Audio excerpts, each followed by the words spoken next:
Hello students, इस video में upcoming IGNOU BEd entrance exam के लिए टीचिंग एप्टीट्यूड से रिपीटेडली पूछे जाने वाले 50 महत्वपूर्ण क्वेश्चन डिस्कस करेंगे। इसीलिए वीडियो आप सभी के लिए बहुत ही ज़रूरी है। वीडियो को लास्ट तक पूरा देखिएगा। चलिए स्टार्ट करते हैं। Question number 1, who proposed the theory of cognitive development? मानसिक विकास या कॉग्निटिव विकास जिसे इंग्लिश में कहते हैं, ये जो थ्योरी है इसको किसने डेवलप किया था? इस प्रश्न का सही उत्तर हो जाएगा ऑप्शन बी, पियाजे। जब भी कॉग्निटिव डेवलपमेंट की बात आती है तो पियाजे का नाम ज़रूर याद रखिएगा, क्योंकि कॉग्निटिव डेवलपमेंट थ्योरी को जा पियाजे ने ही दिया था। आगे बढ़ते हैं। Question number 2, learning by doing is given bye? करके सीखना इसे किसने दिया था? तो इस प्रश्न का सही जवाब हो जाएगा option A, learning by doing John Dewey ने दिया था। आगे बढ़ते हैं। क्वेश्चन नंबर 3, डियर स्टूडेंट्स याद रखिएगा, आपको इग्नू एग्जाम में यानी कि बीएड एंट्रेंस एग्जाम में कहीं ना कहीं इन्हीं टॉपिक्स के इर्द गिर्द क्वेश्चंस पूछे जाते हैं, जो कि हमने ऑब्जर्व करके पाया है previous year question papers. Classical conditioning was proposed by? अब आपको बताना है क्लासिकल कंडीशनिंग किसने प्रपोज किया था। तो इस प्रश्न का सही जवाब हो जाएगा इवन पेवलोव। क्लासिकल कंडीशनिंग का जो प्रोपोनेंट है वो है पेवलोव। पेवलोव ने इस थ्योरी को डेवलप किया था। Question number 4, operant conditioning is associated with? Operant conditioning जो थ्योरी है उसे स्किनर ने दिया था, बीएफ स्किनर ने। तो इस प्रश्न का सही उत्तर हो जाएगा ऑप्शन बी। आगे बढ़ते हैं। पहले जो क्वेश्चन है ये थ्योरी रिलेटेड क्वेश्चन है, बाद में प्रैक्टिकल जो क्लासरूम कंडीशंस है उन पर भी बहुत सारे क्वेश्चंस हमने फाइंड आउट किया है। Trial and error theory is given bye? Trial and error गलती करते हैं बच्चे, इसके बाद सीखते हैं, यह जो थ्योरी है इसे डेवलप किया था थॉर्नडाइक ने। इसीलिए इस प्रश्न का सही उत्तर हो जाएगा option A, social learning theory is proposed by? Social learning theory को एल्बर्ट बंडूरा ने प्रपोज्ड किया था, दिया था। ऑप्शन ए हो जाएगा इस प्रश्न का सही उत्तर। चलिए आगे बढ़ते हैं। डियर स्टूडेंट्स, इस क्लास को आप एक रिवीजन क्लास की तरह देखिएगा, क्योंकि इसमें हमने जो क्वेश्चंस लिया है वो सारा का सारा क्वेश्चंस ऑलरेडी आप जानते भी होंगे, लेकिन थोड़ा क्विक रिवीजन आपका हो जाए। और बार बार इन्हीं क्वेश्चंस को कहीं ना कहीं घुमा फिरा करके पूछा जाता है। Zone of proximal development is given bye? Zone of proximal development जिसे संक्षेप में जेडपीडी कहा जाता है, ये जो जोन है इसको वाइगोर्स्की ने दिया था। तो इस प्रश्न का सही उत्तर हो जाएगा option B. Question number 8, insight learning is given by? Insight learning जो थ्योरी है इसे किसने दिया था? तो इनसाइट लर्निंग थ्योरी को कोहलर ने दिया था। ऑप्शन ए हो जाएगा सही जवाब। आगे बढ़ते हैं। Question number 9, reinforcement theory is associated with? Reinforcement theory यानी कि बच्चे जब अच्छा बिहेवियर करते हैं तब बच्चों को पुरस्कृत करना चाहिए, पुरस्कार देना चाहिए। यह जो कहना है ये किसका कहना है? ये जो थ्योरी है ये किसने दिया है? तो याद रखिएगा रीइंफोर्समेंट थ्योरी को बीएफ स्किनर ने दिया था। ऑप्शन ए हो जाएगा सही जवाब। Question number 10, constructivism emphasizes? गठनवाद किस चीज पर जोर देती है? याद रखिएगा कंस्ट्रक्टिविज्म एक्टिव लर्निंग पर ज्यादा जोर देती है। तो ऑप्शन बी हो जाएगा इस प्रश्न का सही जवाब। आगे बढ़ते हैं। Question number 11, cognitive domain is related to? Cognitive domain बौद्धिक डोमेन किसके साथ जुड़ा हुआ है?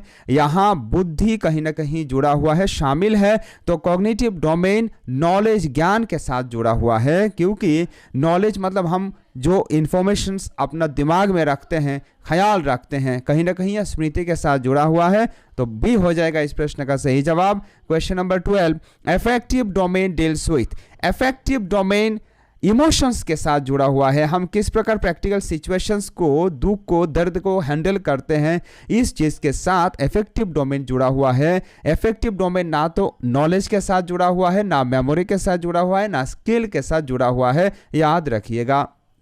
चलिए आगे बढ़ते हैं। Question number 13, psychomotor domain is related to? Psychomotor domain physical skill के साथ जुड़ा हुआ है। जो भी हम शारीरिक कार्य करते हैं, जैसे कि बहुत सारे हमारे जो दीपा कर्मकार जैसे जो हैं एथलीट्स हैं, वो बहुत सारे एथलीट्स रनिंग करते हैं, जूडो करते हैं, कैरेटे करते हैं, तो वो उनका एक फिजिकल स्किल है और उसी के साथ साइकोमोटर डोमेन जुड़ा हुआ है। Question number 14, learning is best defined as, अधिगम को सबसे अच्छी तरीके से किस प्रकार डिफाइन किया जा सकता है? याद रखिएगा, अधिगम को यानी कि लर्निंग को चेंज ऑफ बिहेवियर या फिर बिहेवियर मॉडिफिकेशन, यह सबसे सही इसका डेफिनेशन है, संज्ञा है। यानी कि लर्निंग तभी संभव होता है जब बिहेवियर का मॉडिफिकेशन होता है। ठीक है, चलिए आगे बढ़ते हैं और यही सबसे बढ़िया डेफिनेशन है लर्निंग का। क्वेश्चन नंबर 15, मोटिवेशन इज, प्रेरणा क्या है? आपको बताना है external force, internal drive, habit, intelligence. याद रखिएगा, मोटिवेशन एक्सटर्नल फोर्स भी नहीं है। एक्सटर्नली हम कई बार दूसरों को देख करके अनुप्राणित होते हैं, मोटिवेटेड होते हैं, लेकिन इंटरनल ड्राइव यानी कि अपना अंदर का जो चाहत है, अंदर का जो आग है, वो सबसे ज़्यादा लॉन्ग लास्टेड मोटिवेशन का फैक्टर होता है। जैसे कि आपने देखा कि आपका जो सहपाठी है, आपका जो कॉलीग है, आपका जो स्टूडेंट है, ठीक है, आप स्टूडेंट है तो आपका क्लासमेट होंगे, आपने क्लासमेट को देखा कि वो 5 घंटा 5 आवर्स पढ़ाई करता है इग्नू में चांस पाने के लिए। इसे देख करके आपने भी 5 से लेकर के 6 घंटों तक पढ़ना स्टार्ट कर दिया। ये कहीं ना कहीं ज़्यादा दिन तक आप नहीं कर पाएंगे। थोड़ी देर बाद आपको लगेगा चलो थोड़ा एंजॉय कर लेते हैं, थोड़ा टीवी देख लेते हैं, मोबाइल देख लेते हैं, गेम खेल लेते हैं। इस प्रकार आपका हो सकता है, क्योंकि ये दिल का पुकार नहीं है, याद रखिएगा। Question number 16, lecture method is, तो lecture method teacher centred method है, क्योंकि लेक्चर मैथड में बच्चों का बहुत ज़्यादा भूमिका नहीं रहता, बच्चे एक्टिवली पार्टिसिपेट उसमें नहीं करते हैं, याद रखिएगा। और यह एक क्लासिकल मैथड ऑफ टीचिंग है जो कि टीचर केंद्रित है, स्टूडेंट सेंटर्ड नहीं है, एक्टिविटी बेस्ड भी नहीं है और प्रोजेक्ट बेस्ड भी यह तरीका नहीं है। चलिए आगे बढ़ते हैं। डियर स्टूडेंट्स, वीडियो अच्छा लगने से वीडियो को लाइक अवश्य कीजिएगा, अपना दोस्तों में भी वीडियो को शेयर कीजिएगा, चैनल को सब्सक्राइब भी कीजिएगा। Project method was proposed by, project method को किसने प्रपोज किया था? याद रखिएगा, प्रोजेक्ट मेथड को किलपैट्रिक ने प्रपोज किया था। ऑप्शन ए हो जाएगा correct answer. Heuristic method emphasises, अब आपको बताना है ह्यूरिस्टिक मेथड किस चीज पर बल देती है। याद रखिएगा, ह्यूरिस्टिक मेथड डिस्कवरी लर्निंग पर अनुसंधान के साथ खोज करके जब हम सीखते हैं उसी चीज पर ज्यादा फोकस करता है डिस्कवरी मेथड यानी कि ह्यूरिस्टिक मेथड ऑफ लर्निंग। ठीक है, चलिए आगे बढ़ते हैं। Question number 19, child centred education was promoted by, child centred यानी कि शिशु केंद्रिक शिक्षा किसने प्रमोट किया था? रूसो ने चाइल्ड सेंटर्ड एजुकेशन यानी कि शिशु केंद्रिक बाल केंद्रिक शिक्षा को प्रमोट किया था। ऑप्शन ए हो जाएगा सही उत्तर। Question number 20, micro teaching is used for, आपको बताना है माइक्रो टीचिंग किस लिए प्रयोग किया जाता है, किस काम के लिए यूज किया जाता है। याद रखिएगा, माइक्रो टीचिंग को किस काम के लिए प्रयोग किया जाता है? स्किल डेवलपमेंट के लिए प्रयोग किया जाता है। आप जब बीएड में एडमिशन ले लेंगे तब आपका जो टीचर्स, आपका जो फैकल्टीज है वो पीछे बैठेंगे और कुछ बच्चे सामने बिठा सकते हैं या फिर वो खुद बैठ सकते हैं बच्चे बन करके, और इसके बाद आपको एक टॉपिक दिया जाएगा जिस टॉपिक पर आपको एनालाइज करना है, आपको प्रेजेंटेशन देना है और वो भी लेसन प्लान बना करके लेसन प्लान को पीछे आपको रखना होगा और इसी को माइक्रो टीचिंग कहते हैं। ये आमतौर पे एक ओरिजिनल क्लास नहीं है, यह किस तरीके से पढ़ाना चाहिए आपका स्किल को जांच करने के लिए, चेक करने के लिए लिया जाता है। ठीक है, चलिए आगे बढ़ते हैं। क्वेश्चन नंबर अब 21, teaching ads help in, teaching ads यानी कि पढ़ाने के लिए हम जो जो चीज़ें प्रयोग करते हैं, जो जो टूल्स हम प्रयोग करते हैं, जैसे कि chalks, dusters, black boards, white boards, यह सब किस चीज़ के लिए मददगार साबित होता है? याद रखिएगा, टीचिंग एड्स बेटर अंडरस्टैंडिंग, बढ़िया तरीके से, जैसे कि ग्लोब्स को हम दिखा करके जब पैसिफिक ओशन, अटलांटिक ओशन के बारे में समझाते हैं, एशिया कॉन्टिनेंट के बारे में समझाते हैं, अमेरिका के बारे में समझाते हैं, तो जब हम ग्लोब को साथ साथ दिखाते हैं तो ये बढ़िया तरीके से बच्चों को समझ में आता है। और ये सब चीजें जैसे कि TLMs बच्चों को बढ़िया तरीके से समझाने के लिए ही प्रयोग किया जाता है, व्यवहार किया जाता है, याद रखिएगा। Question number 22, black board is, आपको बताना है ब्लैक बोर्ड हम जो कक्षा में प्रयोग करते हैं यह क्या है? Audio aid, visual aid, audio visual aid, none. इस प्रश्न का सही उत्तर हो जाएगा ऑप्शन बी, क्योंकि ब्लैक बोर्ड में हम जो भी चीजें लिखते हैं समझाने के लिए बच्चों को, और ब्लैक बोर्ड को देख करके बच्चे ऑब्जर्व करते हैं, कभी कभार वो अपना नोटबुक में भी कॉपी करते हैं। तो इस तरीके से ब्लैक बोर्ड एक विजुअल एड है। चलिए आगे बढ़ते हैं। Question number 23, audio visual aids include charts, radio, TV, book. इनमें से ऑडियो विजुअल एड कौन सा है आपको बताना है। तो याद रखिएगा ऑडियो विजुअल एड मतलब जहां पिक्चर्स को हम देख सकते हैं, वीडियोस को देख सकते हैं, इसके साथ साथ हम सुन भी सकते हैं अपना कान से, उसे ऑडियो विजुअल एड्स कहा जाता है। तो यहाँ चार्ट्स, रेडियो, टीवी, बुक में से एकमात्र टेलीविजन में वो कार्य हो सकता है। देयरफॉर इस क्वेश्चन का सही जवाब हो जाएगा ऑप्शन सी, टीवी। आगे बढ़ते हैं। Question number 24, lesson plan is, अब आपको बताना है लेसन प्लान क्या है।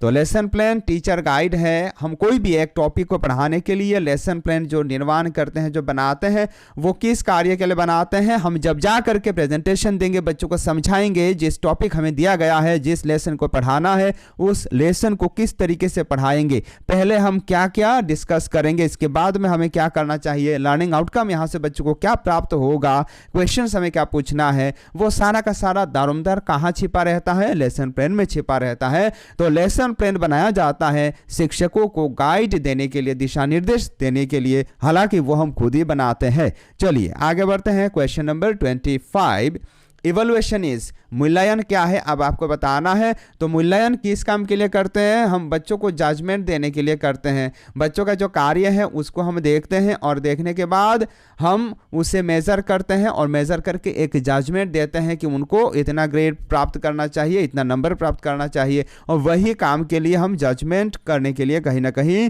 इवैल्यूएशन करते हैं। टेस्टिंग, टीचिंग, मेजरमेंट से सबसे सटीक हो जाएगा ऑप्शन बी।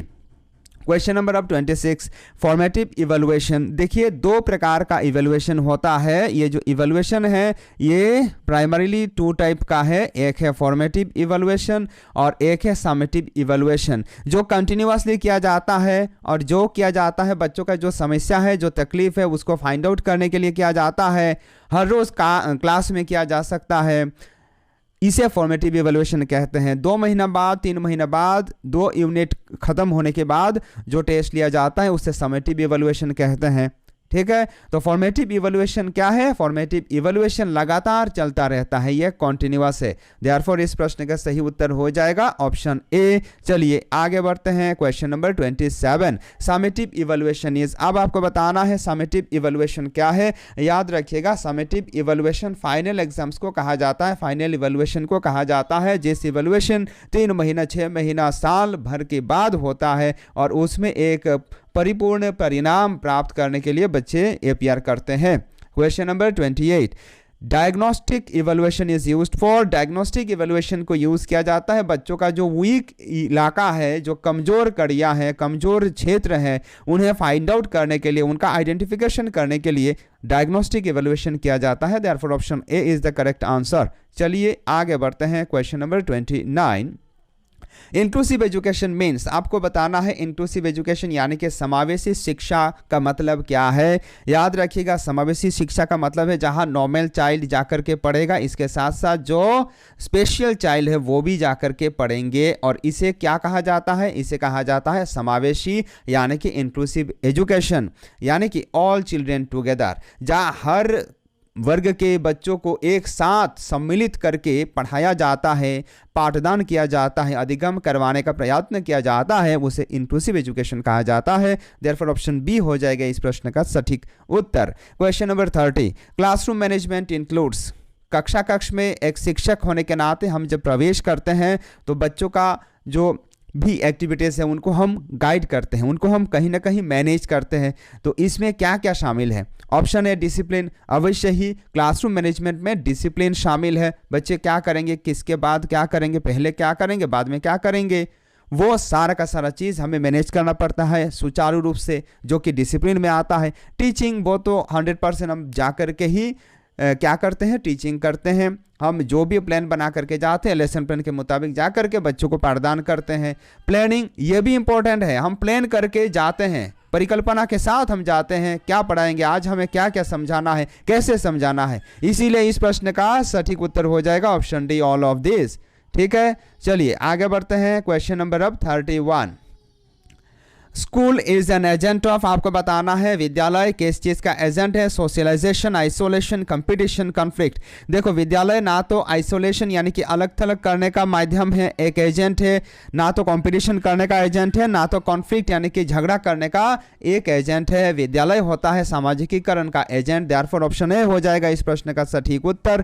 क्वेश्चन नंबर अब 32। हिडन करिकुलम रेफर्स टू, आपको बताना है हिडन करिकुलम का मतलब क्या है। देखो हिडन करिकुलम का मतलब होता है जो हम सिखाने का प्रयत्न कर रहे हैं लेकिन वो कोर्स में शामिल नहीं है, करिकुलम में शामिल नहीं है, यानी कि इनफॉर्मल लर्निंग को हिडन करिकुलम कहा जा सकता है। फॉर्मल सिलेबस बिल्कुल हिडन करिकुलम नहीं होता, बुक्स भी बिल्कुल सुचारू रूप से उसमें कंटेंट रहता है, किस चैप्टर में क्या लिखा है, किस में कितना प्रश्न, वो सारा का सारा दिया रहता है। एग्जाम्स भी हिडन करिकुलम में नहीं है, एग्जाम्स भी फॉर्मल एजुकेशन के साथ जुड़ा हुआ है। ठीक है, चलिए आगे बढ़ते हैं। क्वेश्चन नंबर अब 33।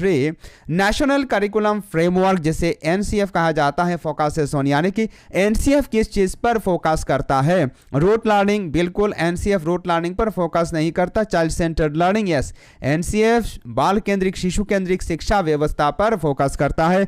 एग्जाम्स पर भी फोकस नहीं करता, डिसिप्लिन पर भी फोकस नहीं करता, याद रखिएगा। Question number 34। Right to education act, यानी कि जिसे संक्षेप में आरटीई एक्ट कहा जाता है, वो कब पारित हुआ था? 2009 में पारित हुआ था, पास हुआ था, याद रखिएगा। ये राइट टू एजुकेशन एक्ट किस चीज को एंश्योर करता है? Option A free education, yes free education को एंश्योर करता है right to education act. Paid education को बिल्कुल एंश्योर नहीं करता है, प्राइवेट एजुकेशन को भी तवज्जो नहीं देता है, ऑनलाइन एजुकेशन को भी एंश्योर नहीं करता है राइट टू एजुकेशन एक्ट, याद रखिएगा। चलिए आगे बढ़ते हैं। क्वेश्चन नंबर अब 35। School climate refers to, school climate जब हम ये शब्द बोलते हैं तो स्कूल क्लाइमेट का मतलब होता है वातावरण, परिवेश, विद्यालय का अंदर का जो माहौल, उसे स्कूल क्लाइमेट कहा जाता है कई बार, और ये एनवायरनमेंट को ही इंडिकेट करता है, ना तो ये वेदर को इंडिकेट करता है, ना तो बिल्डिंग को, ना तो फर्नीचर को। कितना वेल फर्निश्ड फर्नीचर है स्कूल में, उसे स्कूल क्लाइमेट से रेफर नहीं किया जाता। Question number 36। को करिकुलर एक्टिविटीज हेल्प इन, जैसे कि बच्चों को हम आर्ट करना सिखाते हैं, इसके साथ साथ बच्चों को हम गाना गाना सिखाते हैं, खेल कूद में पार्टिसिपेट करने के लिए प्रोत्साहन देते हैं। यह सब किस चीज़ के लिए किया जाता है? होलिस्टिक डेवलपमेंट के लिए किया जाता है, बच्चों का ऑलराउंड डेवलपमेंट हो, सर्वांगीण विकास हो, इसी चीज के लिए को करिकुलर एक्टिविटीज का प्रमोशन किया जाता है, विद्यालय में करवाया जाता है, याद रखिएगा। चलिए आगे बढ़ते हैं। Question number 37। Teacher is a, आपको बताना है आप बीएड करने के बाद जब आप टेट सीटेट एग्जाम क्रैक कर लोगे, इसके बाद you will become a teacher, आप एक शिक्षक बन जाओगे। कहीं ना कहीं आपको शिक्षक बनना है, इसीलिए तो आप एंट्रेंस एग्जाम दे रहे हैं। तो टीचर का मतलब क्या है आपको बताना है। Option A facilitator, option B dictator, option C controller, option D observer. याद रखिएगा टीचर का मतलब होता है फैसिलिटेटर, यानी कि लर्निंग का अधिगम का जो मौका है, अधिगम का जो फैसिलिटी है, उसे प्रोवाइड करने वाला व्यक्ति को टीचर कहा जाता है। देयरफॉर ऑप्शन ए हो जाएगा इस क्वेश्चन का करेक्ट आंसर। क्वेश्चन नंबर अब 38। करिकुलम इंक्लूड्स, करिकुलम ये शब्द हम जब बोलते हैं तो उसमें क्या क्या शामिल है?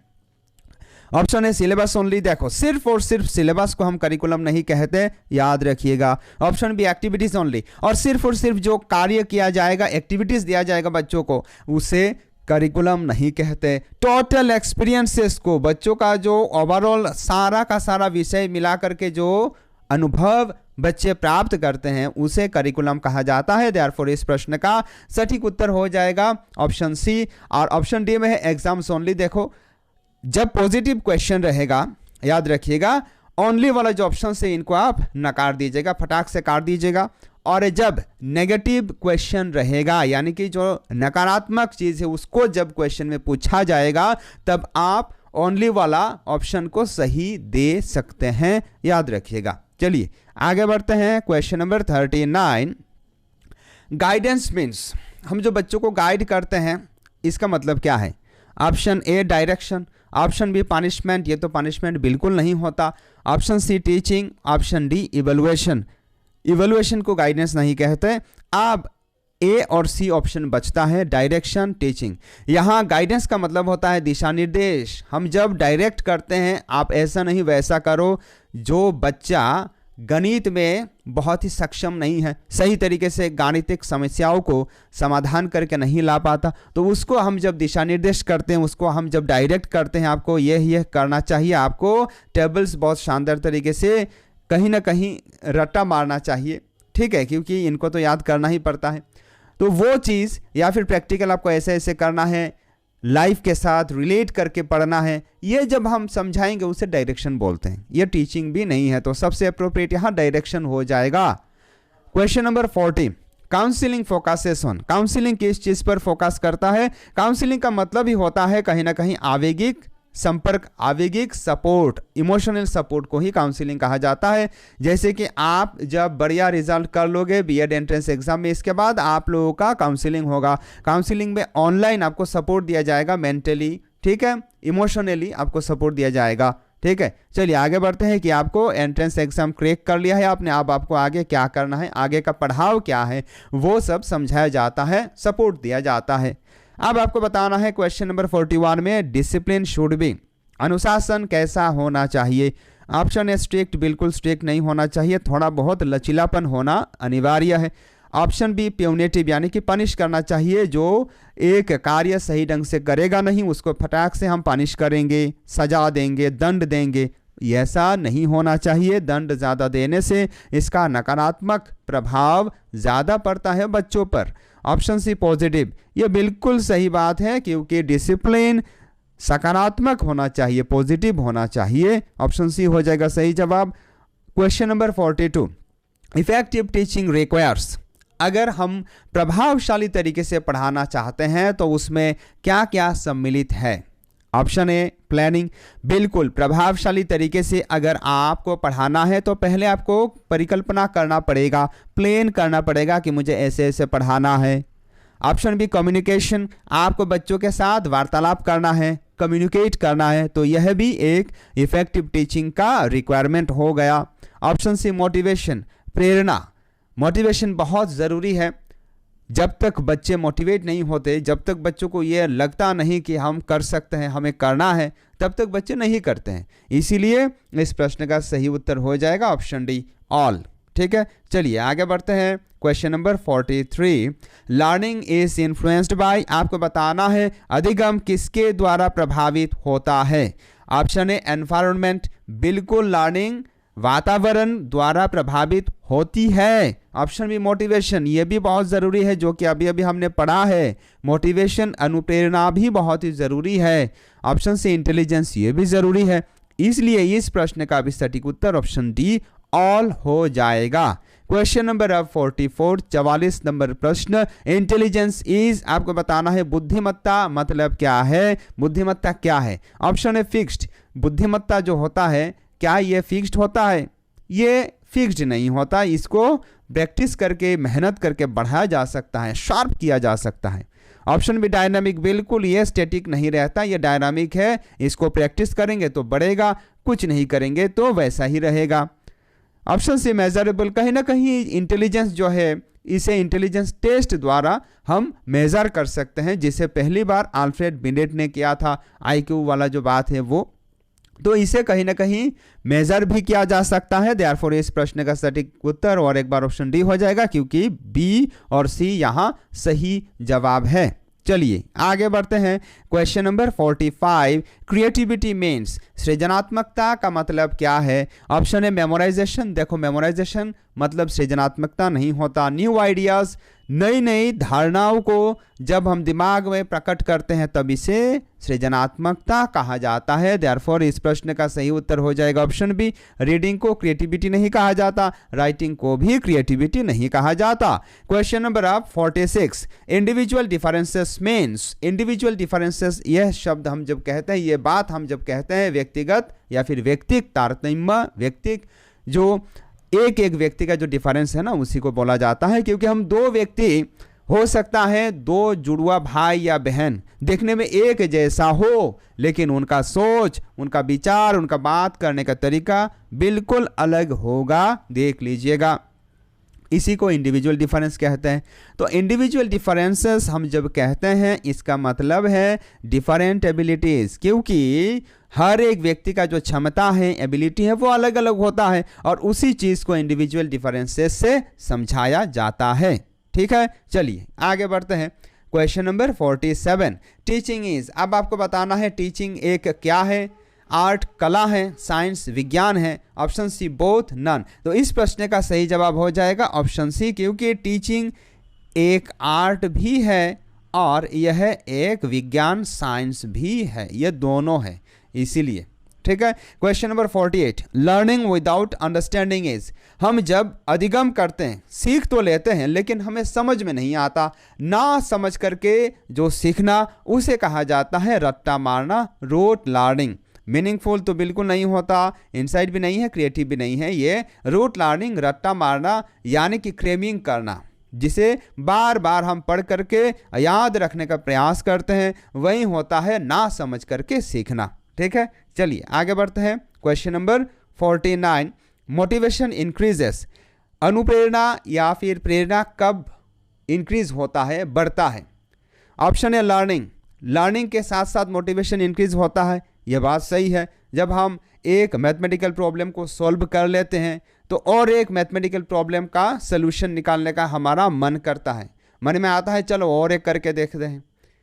ठीक है, फेलियर होने से तो मन में अच्छा नहीं लगता है, चलो छोड़ो अब इसे, अब हमसे नहीं होगा, अब हम इसे नहीं करेंगे। कन्फ्यूशन, जब हमारा मन में कन्फ्यूशन क्रिएट होगा, ये होगा ना वो होगा, इस प्रकार जब हम कन्फ्यूशन में रहेंगे, दुविधा में रहेंगे, तब भी मोटिवेशन नहीं आएगा, मोटिवेशन डिक्रीज होगा, कम जाएगा। फियर, जब हम डरेंगे, डर के मारे बहुत ही बढ़िया तरीके से हम कार्य नहीं करते, इसीलिए इस प्रश्न का सही उत्तर ऑप्शन ए हो जाएगा। Question number 50, feedback helps in, feedback किस चीज़ के लिए मददगार साबित होता है? याद रखिएगा, फीडबैक इम्प्रूवमेंट के लिए मददगार साबित होता है। जैसे कि हम जो वीडियो बनाते हैं अपने चैनल में, हर एक वीडियो में आपसे सुझाव मांगते हैं, आपसे कमेंट करने के लिए कहते हैं, यह फीडबैक आपसे हम चाहते हैं। और बहुत सारे और भी एजुकेटर्स हैं, वो हमेशा अपना वीडियोस में कमेंट करने के लिए कहते हैं, वो भी एक फीडबैक है। आप जब कमेंट करते हैं ऐसा नहीं वैसा, तब जाकर के हम आगे आने वाला जो वीडियोज़ है उनको प्लान कर पाते हैं, उनमें क्या क्या सुझाव आपका देख करके आपका सुझाव को मद्देनजर रखते हुए क्या क्या करना चाहिए, क्या क्या करने से आपका और भला होगा, अच्छा होगा, वही हम करते हैं, यही तो है फीडबैक। ठीक है डियर स्टूडेंट्स, आज का वीडियो में बस इतना ही, मिलते हैं आपसे अगला वीडियो में और एक शानदार टॉपिक के साथ। तब तक के लिए आप इसी प्रकार पढ़ाई करते रहिए, आगे बढ़ते रहिए। नमस्कार, जय हिंद।